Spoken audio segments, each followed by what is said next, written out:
তোমরা কি জানো ভগবান শ্রীকৃষ্ণের এমন একটি অলৌকিক মন্দির রয়েছে যেই মন্দিরে প্রতিদিন রাত 8:30টার পরে কোনো মানুষের যাবার অনুমতি নেই।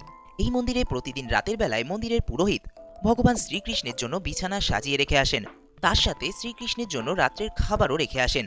আর তোমরা এটা জানলে অবাক হবে, প্রতিদিন রাতের বেলা ভগবান শ্রীকৃষ্ণ এই মন্দিরে ঘুমাবার জন্য আসেন। কারণ পরদিন সকালবেলা যখন এই মন্দিরের দরজা খোলা হয় তখন দেখা যায় যে মন্দিরের ঠাকুরের থালায় কোনো খাবারই আর অবশিষ্ট নেই। আর শুধু তাই নয়, যেই বিছানা রাত্রিবেলা পেতে রেখে আসা হয় সকালবেলা সেটা একেবারে অগোছালো থাকে। কিন্তু একবার এক বিদেশি পর্যটকের খুবই কৌতূহল হয় যে আসলে রাতের বেলা এই মন্দিরের ভেতর কি হয়, আর এই কারণে সেই ব্যক্তি রাতের বেলায় এই মন্দিরের ভেতর দেখবার চেষ্টা করে।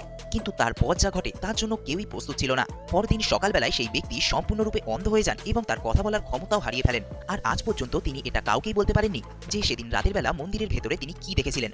আর এই মন্দিরটি হলো ছত্তিশগড়ের নারায়ণপাল মন্দির। তাহলে শ্রীকৃষ্ণের এমনই লীলার জন্য কমেন্টে জয় শ্রীকৃষ্ণ লিখতে কিন্তু ভুলো না।